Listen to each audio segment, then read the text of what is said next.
What's up, everyone? We're still here in Austin, Texas. We're gonna be heading to Reefapalooza tomorrow. This morning, we went to see John at Reefworks, beautiful tank. Now we're gonna go see a Red Sea tank at Beto's house. Invite us over. Let's go check out some more. Follow me inside.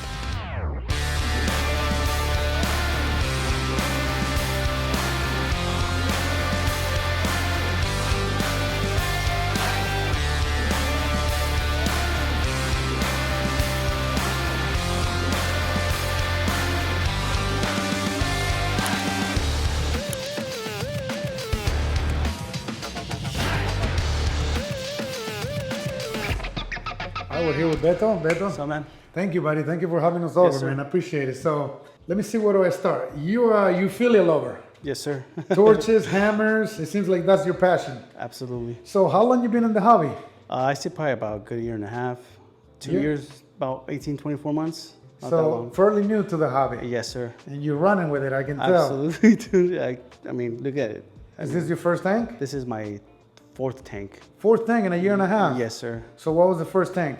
40-gallon cube water box, and then Okay.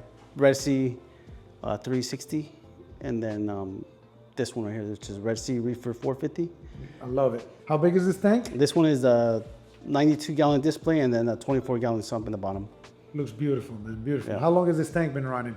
Only 2 months. Only 2 months? Yeah. So I gotta ask, how's the tank doing so good so fast? Did you transfer items from the old tank? Yes. So the first one, when I had the first 40-gallon water box, transferred everything over, all the water, all my corals, into the other Red Sea 360. Yeah. 3 months later, did the same thing to this one, and this one's been running for 2 months. So let me see if I'm right. Was this tank running for a little bit before you start, or you transfer everything in one day? No, I transfer everything in 1 day. Oh, wow. Yeah. That's pretty crazy. Well, Yep. most time I recommend people, if you, obviously if you can, set up the new tank, keep the old one running, and then slowly after 2 or 3 months, you start transferring the thing slowly. It's just, it's less likely that something can happen, but Yeah. hey, it worked for you. Kudos to you, man. Yeah. But it was definitely a little nerve-wracking, right? Oh yeah, for sure. The first time it worked great. I did not lose anything at all. No? This second time for sure, I did lose a couple of my aching colonies. That's why I only have 2 left. Gotcha. I mean, other than that, all my other Euphyllia, I did not lose 1 at all. Wow. They look happy, that's for sure. Especially how new the tank is. Literally just brought in the new tank, brought all my buckets, jugs, and everything, and transferred everything right over. Wow. So let's start from the top. You got aqua illumination lights here, the hydras? Yes, I have. Which model are these? These are the AI 64s. I love them. Yeah. I mean, Those they're have one of been- my favorite lights. We're using them in a few of our raceways in the shop. We're using them in one of my display tanks.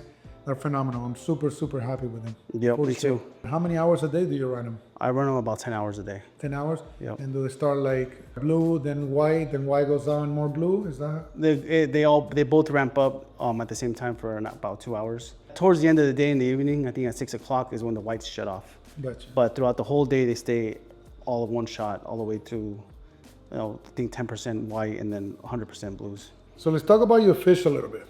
What kind of antiers are these? Those are just a layer tail. They're beautiful. How many you have? I see 1, 2, 3, 4, 5. There's one right there in the rock, so there's 6. Did one of them turn into a male yet? I haven't been able to tell yet. No, but one of them will switch eventually. You got a pair of designer clownfish here. You got 3 of them actually. Yeah, I think I have a total of 7. You got a Fiji fox face. I see you're feeding the algae. We're folding them nice and tight. Yep. Powder blue, very hard fish to keep. Dory, aka Dory, you know, Yeah. Regal, blue Regal thing. Yeah. I think they're a pain in the butt to me. Like I seen them around, tossing snails around. I seen them grab small crummies and swimming around with them, biting them, trying to kill them. They can be mean fish, believe it or not.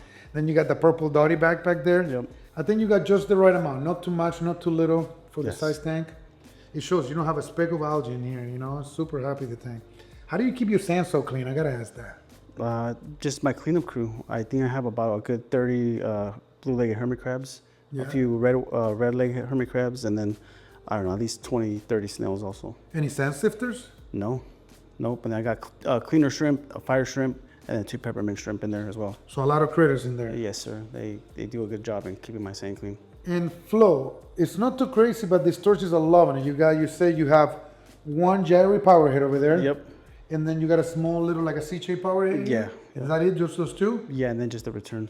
And you say you use a wave motion in that one? Yes, I have it on pulse mode, so it helps me control the wave that the torch corals like. So Man, it's mesmerizing just watching them just wave back and forth. Yeah. I can sit here and just watch them all day. Yeah. So let's talk about your corals a little bit. So this top left side is your torches. You got 2, 4, 6, 8, 10. You got 12 different torches. Hammer, same thing. You got about 12 different ones. Then you don't have much SPS. We were just talking about that. Yep. Couple Montes, a little Burnets, a little Salifora. You think you're gonna get into Acroporas eventually a little bit? I want to, but like I said, it's still a little bit out of my experience. So you're trying to master this first? Correct. You're trying to walk before you run, which is a smart thing to do. Yep. You don't want to be buying things and then they die on you. Yep, exactly. So the anemones, how many did you start with the bubble tips? Just one. Just one. How many are there now? There's 3 on that rock. That's cool, right? It's how they split on their own? Yep. What's cool, you got them on their own rock so they don't move all over the place. Yeah, and it was a pain in the butt to get them just to stay in one spot. You already know how they move around everywhere. So yeah. I was just able to get them in this rock, and it has a lot of little holes, so they're able to stick their foot in there. So they just love that rock and stay there. Once they like a spot, they don't move much at all for the most part. Just sometimes when they open up like completely, sometimes they get to the hammer, so I gotta move the rock and just move them out of the way a bit. I love these green toadstools. I love them. I mean, they're basic coral, but they're one of my favorite. Yeah. Even a good old neon green star polyps, it adds such a contrast to the tank. Yeah. So many people don't want to put on the tank, but you did something very smart. You have a rock that is not connected to nothing else, so it doesn't grow all over the place. So if it continues to grow, goes into the sand, and you can remove it easily. Yeah, exactly. It's not gonna grow all over the place how everybody says it is. I attached it, I glued it to one corner of the rock, and in 6 months it's already taken over the whole rock. Yeah, no joke. Kind of like Zoanthids, they're beautiful too, but once they get happy, they can take over the entire reef. And right here, you're doing your little Zoanthid island. Yep. And then it's like a little cave in there. Yeah. That's pretty cool, something different. This right here is like a whipping willow leather, so big. Then you got a yellow Fiji leather. Some of these green rhodactis here look fabulous. I love candy canes, bro. Yeah, me too. Dude, it's one of the most basic corals and it's one of my favorite.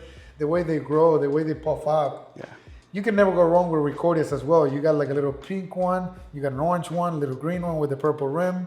Blue Discasoma too, old school, but I love the way those things spread around. And then this trachys right here. That's pretty cool how you keep them all together. Do you spot feed them at all? Yes, I do. You do? I do once a week. What do you feed them? I do brine shrimp with a little bit of reefers, and I just mix them together and target. How often? Once a week? Once a week. And what do you feed the tank in general? Just mice shrimp and a little bit of pellets. Pellets? Yeah. And how often you feed? Just once a day. Just once a day? Yeah, trying to keep the phosphate and nitrates down. What numbers do you keep on your phosphates and nitrates? I try to keep it below 0.1 on my phosphates and my nitrates in between 5 and 10. And how often you test for that? Like every 3 days. Every 3 days? Right now that's what I'm doing, every 3 days until I get it balanced out. And then maybe, once every 2 weeks or once a week. Gotcha. And your calcium, alkalinity, and magnesium, where do you keep those numbers at? The calcium, I keep it like at 450. 450? Magnesium, 1450. Okay. And then alkalinity, about 9.5. 9.5? Yeah, no more than 10. No more. How do you maintain those numbers? I'm using the Red Sea Dose 4 system. And you dose manually or you dose with No, I dose it on the application. All right. Can we look at some of your equipment on the bottom? Yeah. So down here I have the sump. Okay, so you got like a little refugium that you got going on. Bubble Magus skimmer. This is your auto top off right Correct. here. Do you have a UV? Is that a UV sterilizer right there? Yep. Okay, so return pump, refugium, skimmer, auto top off, UV sterilizer, and where's the dosing pumps? The lines are right there, right under the UV sterilizer, and the pumps are in here. I see them. This is where all my electrical stuff is at. Okay, and this is who makes the dosing pump? Red Sea. Red Sea, and it's a 4-channel. Yes, sir. And you dose an A, B, which is calcium alkalinity, magnesium, and what is the 4th one dosing? It's iodine and I believe iron. Iodine and iron. Why you choose to dose those two?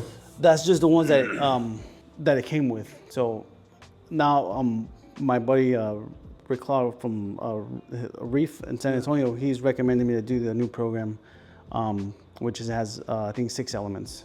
So I'm planning to switch over to that. Everybody's just dosing a lot of trace elements and sending the ICP analysis, and more power to them. But to me, you just feel like if your tank is doing good, the more things that you're trying to dial in, the more confusing the hobby can get. Yeah. That's how I feel. I try to keep it simple, Makes sense. So let me ask you something. When you do water changes, how many gallons do you change? I do 10%. And how often are you doing it? Once a week. Once a week. You don't skip it no matter what. The No numbers matter show. what, I don't. But I have been trying to see how it would go without doing a water change, but I still have to calculate my dosing pump. Your So dosing. once I calculate and see stability in my parameters, then I want to try maybe skipping a couple of weeks of no water changes. But for now, I mean, I'm doing it still weekly. Well, you're doing something right, buddy. The corals look super happy, especially for how long the tank's been running. Looks super clean. I don't see no nuisance stuff trying to grow around. The fish look super bright and super happy. Kudos to you. I can tell they're enjoying that algae, you know? Yeah, they love it. So, again, Beto, thank you for inviting us over, Hey, man. thank you, man. Looks Nice to meet you, phenomenal. Victor. Yeah, thank you, man. I appreciate it. You guys, in the meantime, if you guys enjoyed this video, don't forget to subscribe. Give us a like. Post some comments below. Beto, if people ask some questions about this tank, please get on the Yes, sir. video and just answer some of those comments. Will do. Also, we're going to be on Reefapalooza tomorrow and Sunday, Reefapalooza, Texas. April 26 and 27, we're going to be on Reefapalooza, Orlando. End of June, we're going to be on Reefapalooza, New York. And end of August, we're going to be in Reefapalooza, California. So hopefully we'll see you there. See you guys around.